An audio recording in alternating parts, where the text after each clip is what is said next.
On October 26, 2025, on the slopes of Ama Dablam, between Camp 1 and Camp 2, a Korean climber named Hong Khy Park loses consciousness. He is 66 years old, or 70. Sources contradict each other. He is in a country where mountains are sacred, on a peak they call the Matterhorn of the Himalayas. 6,812 meters, a technical route, 436 permits in a single season. What drives a man in his late 60s to attempt one of the most challenging summits on Earth? And where is that line beyond which a passion for the mountains becomes a death sentence? 70% of South Korea's territory is covered by mountains. This is not just a geographical fact. It is the foundation on which the entire culture of the country is built. Its rituals, its ideas about strength and longevity. 2/3 of the population hits the mountain trails at least once a year. A third does it monthly. On weekends, parking lots at the base of national parks fill up long before dawn, and lines of people in bright gear form along the trails. Among them are business executives and school teachers, students and retirees. Mount Paektu, the mythical homeland of Tengun, the legendary founder of the nation, is mentioned in the national anthems of both Koreas. In the Confucian tradition, climbing a high peak is considered a way to purify the mind and strengthen virtue. Scholars and officials of medieval Korea ascended mountains not for sport, but for spiritual growth. This philosophy is alive to this day.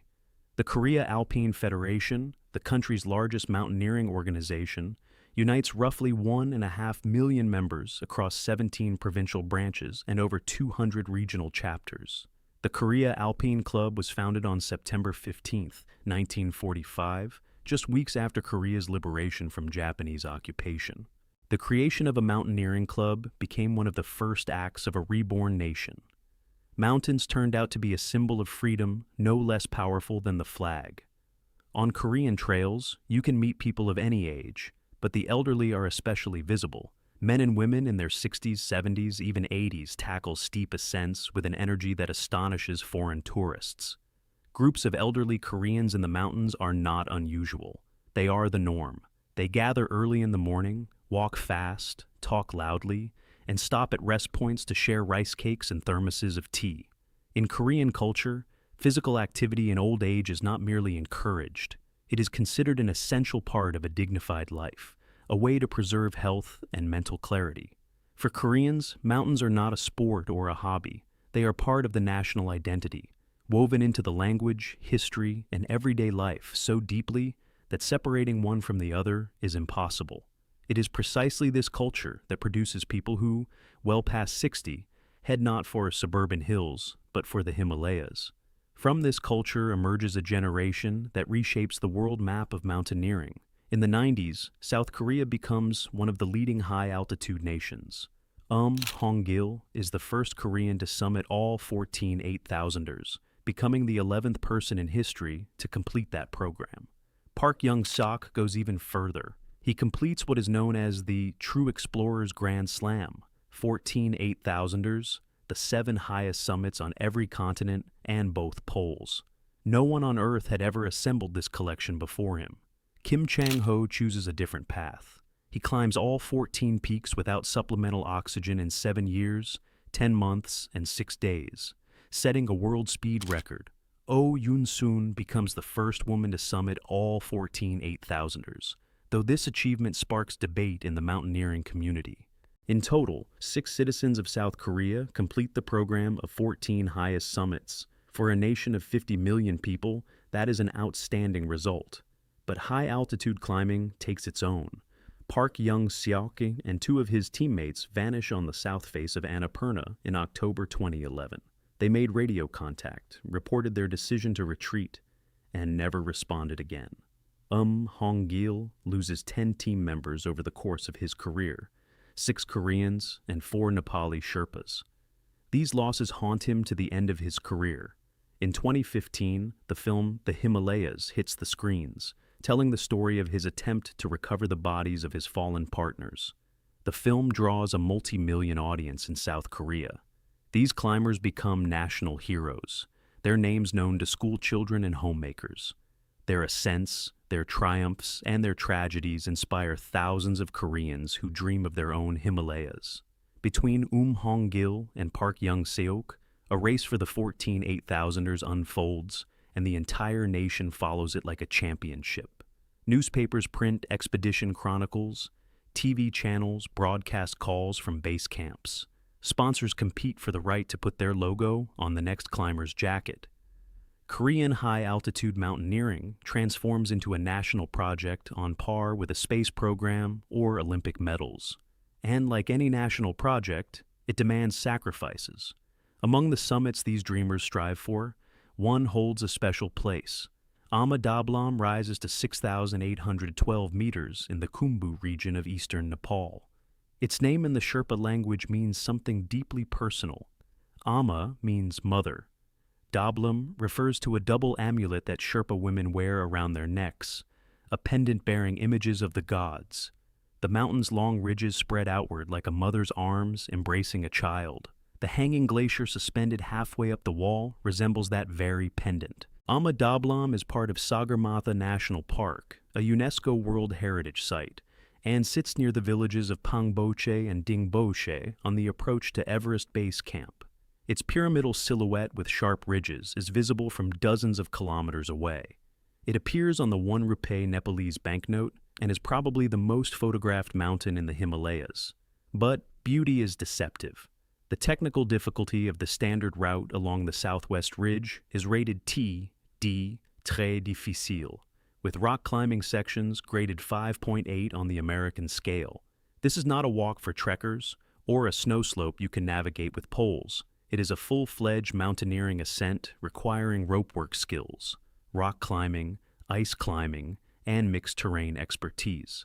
At the same time, Amadablam does not reach the altitude of an 8,000er. It does not require supplemental oxygen. This is exactly what makes it attractive to seasoned climbers seeking a serious challenge, but not ready for the lethal pressure of the death zone above 8,000 meters. Amadablam seems like a reasonable compromise between ambition and safety. Among climbers, it is called the perfect 6,000-meter peak, difficult enough to feel like a real mountaineer, and low enough to come home. For those who dream of the Himalayas but are not ready for a 6-month siege of Everest or Annapurna, Amadablam becomes a coveted goal. But low enough does not mean safe. It only means that danger here takes different forms, or so it seems. That compromise has its own history, and it begins with audacity. On March 13, 1961, 4 climbers stand on the summit of Amadablam. New Zealanders Mike Gill and Wally Romanes, American Barry Bishop, and Briton Mike Ward. They are members of the Himalayan Scientific and Mountaineering Expedition, led by Sir Edmund Hillary, the first man to conquer Everest. The ascent follows the southwest ridge, which from that point on becomes the standard route. But there is a detail. The Nepalese government had not granted permission for this summit. The climb was unauthorized, and Hillary, for all his authority, receives a diplomatic reprimand. 3 years earlier, in 1958, a British-Italian expedition led by Alfred Gregory attempted the same ridge but retreated from 6,000 meters, deeming the route too difficult for their equipment. Since the first ascent, Amadablam has been climbed more than 1,900 times. The mountain becomes a classic of commercial mountaineering, a mandatory stepping stone for those preparing for higher goals. But the fatality statistics serve as a reminder of the real risks. Between 1959 and 2018, 32 people die on the mountain. 15 of them fall, 7 perish in avalanches, 5 die from illness, 3 are struck by rockfall or icefall, 1 attempts an unsuccessful base jump. The most devastating tragedy occurs on the night of November the 13th to 14th, 2006. A massive serac hanging over the wall collapses and sweeps away Camp 3. 6 die, 2 Swedish climbers, Daniel Carlson and Michael Forsberg, Briton Duncan Williams, and 3 Nepali Sherpas. The camp stood in a standard, long-established location. The scale of the collapse was such that no tent placement could have saved anyone. Eyewitnesses camped lower heard the roar at 4:15 in the morning and saw a massive cloud of snow dust rising from the base of the mountain. Over the next 20 minutes, 2 more avalanches followed.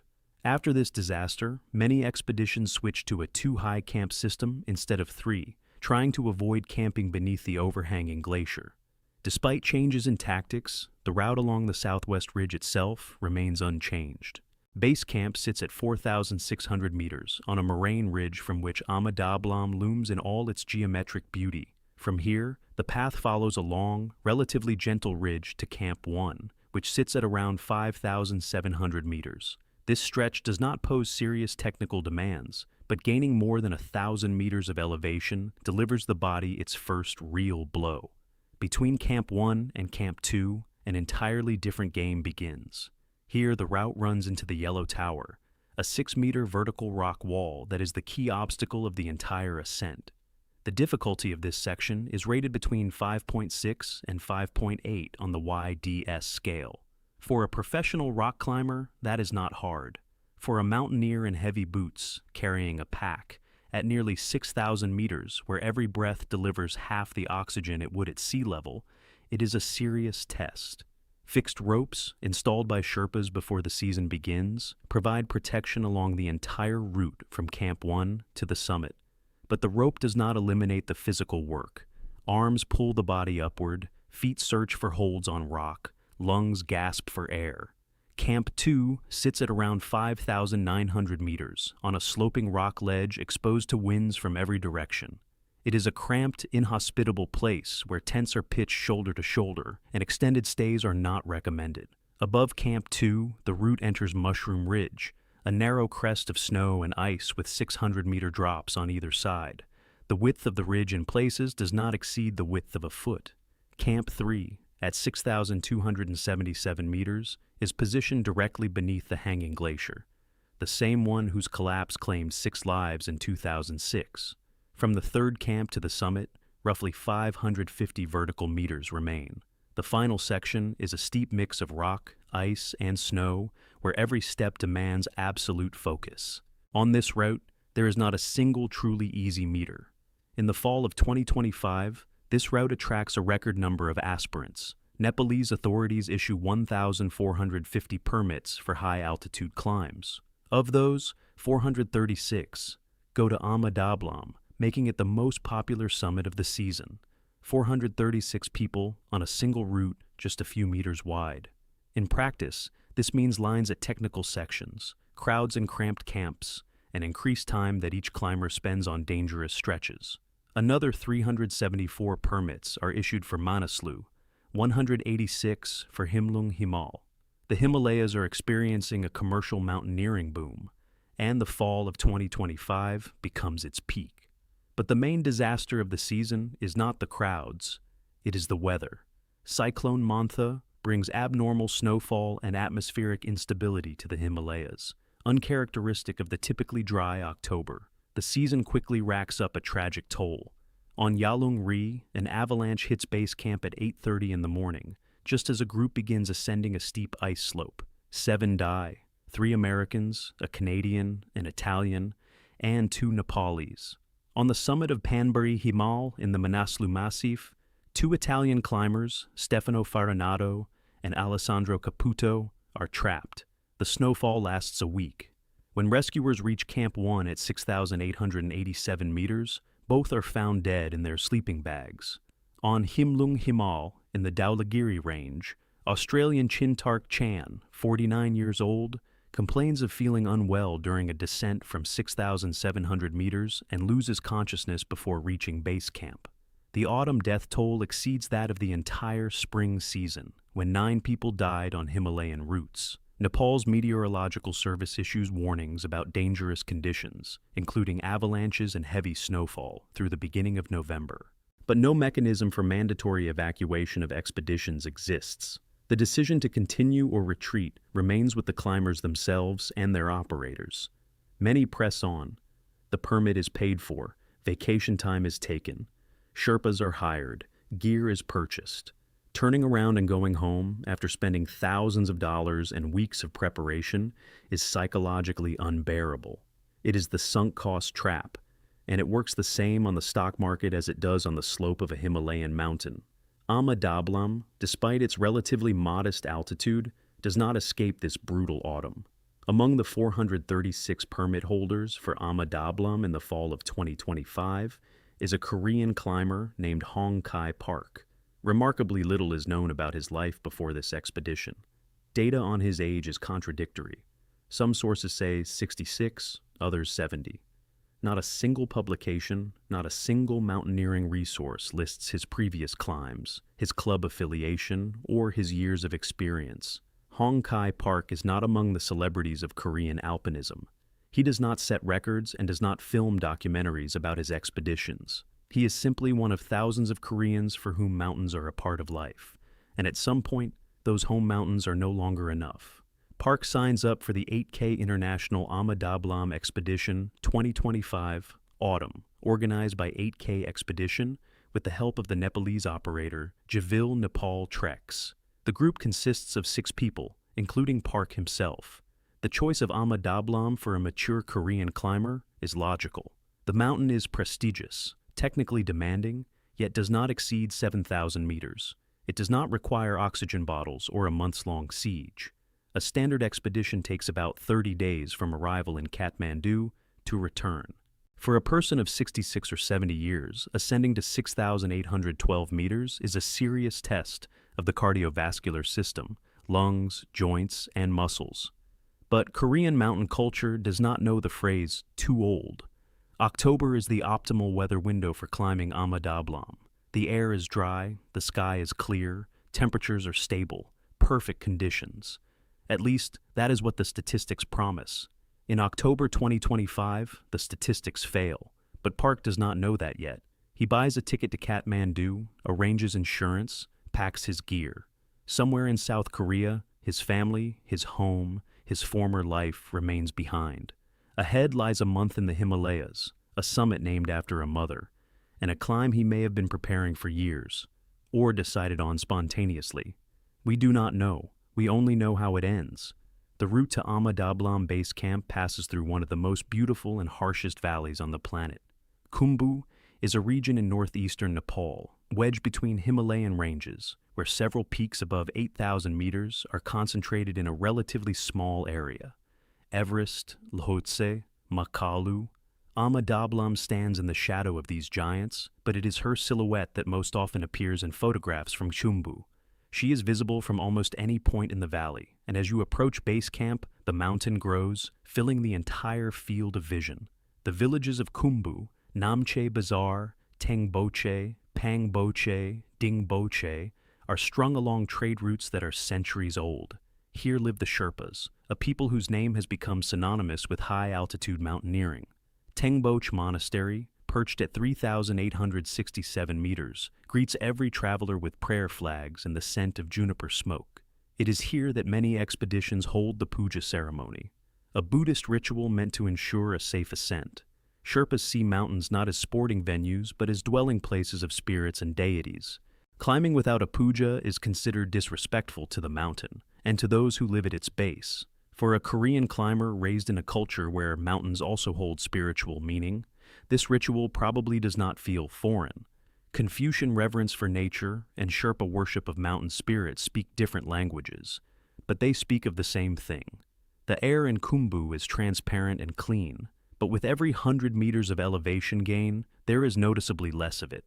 Ultraviolet radiation under the clear October sky is so intense that glacier goggles are required above 4,900 meters. By the time you arrive at base camp at 4,600 meters, the body has already been operating for several days in oxygen deficit. That is why the approach takes not 2 or 3 days, as the distance would allow, but 7 to 10.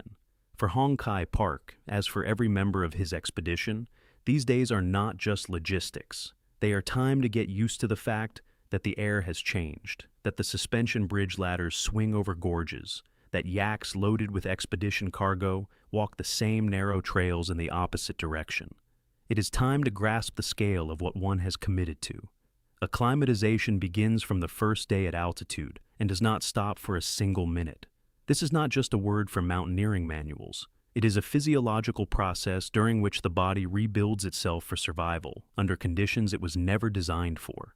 Bone marrow ramps up the production of erythrocytes, red blood cells that carry oxygen. Breathing quickens and deepens. The heart adjusts its rhythm and the force of its contractions. The kidneys excrete more fluid, thickening the blood to increase hemoglobin concentration. At base camp altitude, 4,600 meters, the partial pressure of oxygen is roughly 60% of sea level. Every breath delivers noticeably less air than usual. For a young, healthy body, this is discomfort, headache, insomnia, mild nausea. For an older person, it can become a critical threshold. Medical research shows that in older individuals, the impact of altitude on cardiopulmonary function is significantly greater. Blood vessels that have lost elasticity with age respond poorly to pressure changes. Lungs, whose capacity has diminished over the years, cannot compensate for the oxygen deficit by increasing the volume of each breath. The heart muscle, which has worked for decades without a break, may carry hidden damage that the person is unaware of. Ischemic heart disease, narrowing of coronary arteries, susceptibility to arrhythmia. These conditions can remain silent for years at sea level, but above 5,000 meters, they can announce themselves suddenly and irreversibly. Standard acclimatization for Ama Dablam includes several forays from base camp, with elevation gain and return. Ascend to Camp 1, spend a night, descend, then a second ascent to Camp 1, a traverse to Camp 2, descent. Only after this is the body considered ready for a summit push. This rhythm of up and down is critically important. It gives the body time to restructure, to adapt to the new pressure level, to produce enough red blood cells for full functioning at the next altitude step. Skipping or rushing acclimatization means exposing yourself to altitude sickness, pulmonary edema, or cerebral edema. But even with flawless acclimatization, a hidden cardiac condition remains a ticking time bomb. Its clock set long before the expedition began. These risks materialize on Amadablam even before Hong Khy Park begins his summit push. On October 23, 2025, 66-year-old French climber Hugo Lucio Colonia Lazaro reaches the summit. For him, it is a triumph. He stands at 6,812 meters, takes in the panorama of Khumbu, captures the moment, and begins his descent. Descending Amadablam is no less dangerous than climbing it. Exhausted muscles, focus dulled by hypoxia, long stretches with fixed ropes requiring dozens of clip-ins and clip-outs. Each transition is a moment when the climber unclips from one section of rope and clips into the next. For a split second, he is attached to nothing. At sea level, this means nothing. On a slope angled at 50 degrees, in wind and fatigue, it is an instant of vulnerability. Lazaro descends below Camp 3 when a chunk of falling ice strikes his head. Objective danger, that is what climbers call factors beyond skill and decisions. Icefall, rockfall, Sirac collapse. A person can do everything right and still be in the wrong place at the wrong time. Lazaro suffers a severe traumatic brain injury. He is evacuated by helicopter to Kathmandu to Ham's hospital, but they cannot save him. On October 24th, one day after his successful summit, Hugo Lucio Colonia Lazaro dies. He was 66 years old, the same age as Hong Khy Park, according to some sources. News of the Frenchman's death spreads through mountaineering channels. Expeditions stationed at base camp discuss what happened, but no one cancels their climbs. On Amadablam, with 436 permits, the logistics do not allow for a pause. Every day of delay shifts the schedules of dozens of groups. The weather window does not wait. The machine of commercial mountaineering keeps running. 2 days later, on October 26, 2025, Kartik 9 by the Nepalese calendar, the 8K International Expedition Team leaves Camp 1. Hong Khy Park and his 5 companions begin the ascent to Camp 2. This is the most technically demanding section of the standard route. Ahead lie rock traverses, steep climbs on fixed ropes, and the Yellow Tower, a 6-meter vertical wall requiring total concentration and physical strength. Morning at 5,700 meters starts long before dawn. Climbers wake in cramped tents where the temperature overnight drops far below freezing. Breakfast is minimal: hot tea, a bit of porridge, maybe an energy bar. Appetite at altitude is suppressed, and forcing yourself to eat is a separate act of willpower. The body, having spent the night in thin air, wakes dehydrated. Dry high-altitude air pulls moisture with every exhale, and overnight, a person can lose up to a liter of fluid without even getting out of the sleeping bag. The blood thickens. It becomes harder for the heart to push it through the vessels. Medical studies document that the risk of sudden cardiac death in the mountains peaks in the morning hours, especially on the first day at a new altitude. Dehydration after a night's sleep, prolonged fasting, cold, physical exertion. Each of these factors alone is not critical. Together, they create a perfect storm for a cardiovascular catastrophe. Around 9 in the morning, Hong Khy Park loses consciousness. He is between Camp 1 and Camp 2, on a steep rock section where evacuation is extremely difficult. His teammates try to revive him. At nearly 6,000 meters, the options for emergency medical care approach zero. There is no defibrillator, there is no resuscitation equipment, there is no doctor. There are only 5 people clipped into ropes on a vertical slope, and their companion, who has stopped breathing. Hong Khy Park is declared dead on the slopes of Amadablam. The presumed cause is cardiac arrest. The Nepal Department of Tourism does not officially specify a diagnosis. There is no official medical report, but high-altitude medicine provides enough data to understand the mechanics of what happened. Sudden cardiac death is the leading cause of non-traumatic fatality in the mountains. For men over 34 who engage in mountain trekking or climbing, it is the #1 cause of death. Every year in the Alps alone, where more than 40 million people head into the mountains annually, dozens die of cardiac arrest en routes. In older climbers, the main factor is ischemic heart disease, coronary arteries narrowed over the years by atherosclerotic plaque, still manage under load at sea level. At 5,700 meters, where the oxygen content of the air is only half of normal, they are forced to work at the absolute limit. The heart beats faster, trying to compensate for the lack of oxygen. Pulmonary artery pressure rises. Studies record increases of up to 43% at just 2,500 meters of elevation. Blood, thickened by dehydration, flows more slowly through narrowed vessels. Intense physical exertion during a climb up a steep rock section demands even greater cardiac output. At some point, the system fails. There are 2 possible scenarios. First, an atherosclerotic plaque ruptures under pressure. A blood clot blocks a coronary artery, and a section of heart muscle is left without blood supply. That is a heart attack. Second, the heart's electrical rhythm is disrupted, and it stops contracting in a coordinated manner. That is fibrillation. Both scenarios unfold in seconds. Without immediate defibrillation, the chances of survival are minimal. At sea level, in a city, an ambulance with a defibrillator can arrive in 5 to 10 minutes. At 5,800 meters on the rock slope of Amadablam, between Camp 1 and the Yellow Tower, no help will arrive in time. Even performing CPR on a steep slope, with minimal oxygen, in heavy clothing and a harness, is a task bordering on the impossible. Park loses consciousness around 9 in the morning. In that time, window cardiologists identify as the most dangerous for cardiac events during mountain exertion. The death of Hong Khy Park becomes the second fatality on Amadablam in a single week. 2 climbers of roughly the same age die on the same mountain, but from entirely different causes. Hugo Lucio Colonia. Lazaro dies from objective danger. Falling ice that cannot be predicted and cannot be dodged. Park dies from an internal danger, the failure of his own heart, which gave out without any external impact. Lazaro perishes on the descent after a successful summit, when the goal has already been reached and all that remains is to go home. Park perishes on the ascent before even reaching serious altitude, on a section that should have been a warm-up before the real test. Both cases reveal the same truth. On Amadablam, there are no safe sections and no safe moments. The mountain can strike from above with a chunk of ice. The body can fail from within. Both happen without warning. 436 people received permits for the fall of 2025. Each of them made the decision to go, knowing the statistics and knowing the risks. Commercial expeditions offer fixed ropes, experienced Sherpas, satellite phones, and insurance for helicopter evacuation. This infrastructure creates a sense of control and safety.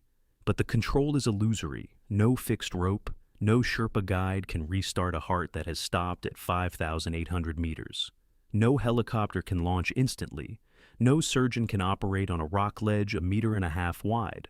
Lazaro's death from falling ice and Park's death from cardiac arrest are 2 faces of the same mountain, external threat and internal threat. both equally lethal, both equally unpredictable, and both serve as a reminder that mountaineering remains one of the few pursuits in the world where a person deliberately places themselves in conditions where any failure can be the last. The deaths of Park and Lazaro spotlight a trend the mountaineering community discusses with increasing frequency. The average age of participants in commercial Himalayan expeditions is rising. 20 years ago, the typical client of a high-altitude operator was a man in his mid-30s to mid-40s, affluent, athletic, with experience on a few climbs below 6,000 meters. Today, base camps are filling with more and more people in their 50s, 60s, sometimes 70s. There is an explanation for this. High-altitude climbing is expensive. An expedition to Ama Dablam costs several $1,000s. To Everest, tens of thousands. That kind of money is most often available to people of mature age who have had time to earn, raise families, and find time for a dream that was put off for decades. In South Korea, where mountain culture is a national trait, and retirees hike local summits en masse, the logical next step is the Himalayas. The technology of commercial expeditions creates an illusion of accessibility. Fixed ropes eliminate the need to establish one's own route. Sherpa guides carry part of the load and assist on technical sections. Satellite weather forecasts allow choosing the optimal window for a summit push. Helicopter evacuation is covered by insurance. All of this lowers the barrier to entry and creates the impression that with enough money and basic preparation, the Himalayas are within anyone's reach. But physiology offers no discount on technology. The heart of a 66-year-old man at 5,800 meters operates under the same conditions as it did 100 years ago. Half the oxygen, vastly greater strain, zero possibility of emergency medical care. No country issuing permits for Himalayan ascents requires a mandatory cardiac screening before an expedition. Nepal asks about age but sets no upper limit. The decision about readiness is left to the climber and his conscience. Expedition operators have a financial interest in clients and rarely turn away paying customers. A medical certificate, if required at all, is a formality. Between a cardiologist's office in Seoul and the slope of Ama Dablam at 5,800 meters lies a chasm that no paperwork can bridge. A heart cleared by a doctor at sea level may behave entirely differently at altitude. Hong Khy Park joins a long and bitter list of Korean climbers who never returned from the Himalayas. Park Young-seok, the man who assembled the complete Grand Slam of world mountaineering, along with two partners, made radio contact from the south face of Annapurna on October 18, 2011, and reported their decision to retreat. No one heard from them again. Search expeditions found neither bodies nor equipment. The mountains swallowed all three without a trace. The Korea Alpine Federation organized a public memorial ceremony attended by more than 4,000 people.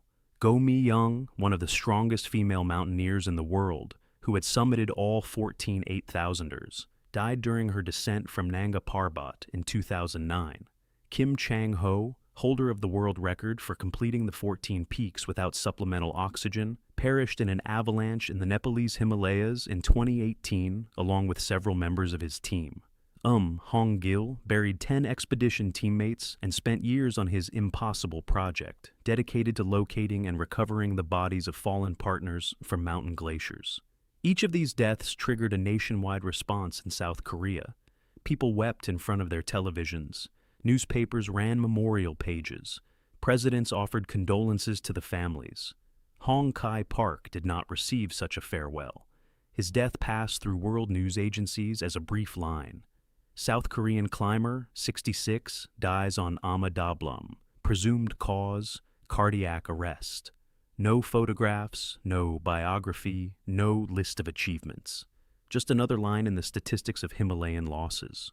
But behind every unnamed permit stands the same impulse that drove Park Young-seok to the south face of Annapurna and Hong-gil, to all 14 summits. The scale of accomplishments differs. The essence of the passion is the same. Hong Khy Park did not conquer 14 8,000ers and did not trek to the poles. He simply went to a mountain that seemed within his reach and did not come back. In Korean tradition, mountains are not divided into great and small. Every summit deserves respect, and everyone who sets foot on the trail deserves to have their story told. The body of Hong Khy Park is evacuated from the slopes of Amadablam. The fate of the other 5 members of the 8K International Expedition is unknown. Whether they continued the climb or retreated, no source reports. Nepal's Department of Tourism records the death in its files but conducts no detailed investigation. On Amadablam, investigations are almost never conducted. The mountain is too popular, the stream of climbers too great, and each death is processed as a sad but expected statistic. In South Korea, a few news agencies publish brief notices. None interviews the family, none attempts to reconstruct Hong Khy Park's life story. Who was he before he became a line in a news feed? When did he first go into the mountains? What compelled him at 66 or 70 to buy a ticket to Kathmandu and join an expedition to the Matterhorn of the Himalayas? These questions remain unanswered. The fall season of 2025 ends with multiple casualties across the Himalayas, and the death of one elderly Korean on a technically demanding mountain draws little attention beyond a narrow circle of mountaineering forums. The world quickly moves on to the next headline. But somewhere in South Korea, Hong Khy Park's family is enduring a loss that the rest of the world learned about from a 2-line wire report.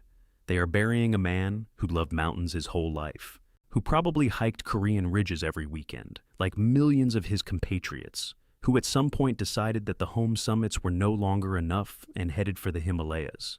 This was not a miscalculation or an act of irresponsibility. It was the choice of a man for whom mountains meant more than safety, and that choice had its price. Meanwhile, Ama Dablam continues to stand. 6,812 meters, a hanging glacier halfway up the wall, the silhouette of a mother with an amulet around her neck. Commercialization has made the summit more accessible than ever. Organized expeditions, fixed ropes, professional Sherpas, satellite communications, insurance with helicopter evacuation. But the technical difficulty of the route has not changed by a single meter. The Yellow Tower is still vertical. Mushroom Ridge is still narrow. The serac above where Camp 3 once stood still hangs over the route. The average age of climbers on popular Himalayan routes grows with every season. Nepal sets no upper age limit for issuing permits. The question of pre-expedition medical screening remains a matter of each climber's and each operator's conscience. Hong Khy Park became one of more than 32 people who have died on this mountain over 6 decades. His story is not about a mistake and not about recklessness. It is a story about a line that the body draws without warning, about a dream that proves stronger than the instinct for self-preservation, about a culture in which mountains are part of every person from birth to the final breath. Every October, new groups of climbers arrive at the foot of Amadablam. Among them are the young and the experienced, the cautious and the daring, the famous and the nameless. Among them, there are always those past 60, past 70, those who have spent their whole lives going into the mountains and cannot stop, those for whom this very climb might be their last. Amadablam does not choose. She simply waits. Her slopes remember everyone who ascended, those who returned in triumph, and those who stayed forever. Hong Khy Park did not become a celebrity. His name will not appear in mountaineering textbooks or be heard in documentary films. But his story speaks to something important: how thin the line is between dream and tragedy, between passion and death, between a life devoted to the mountains and a death the mountains claimed as payment for that devotion.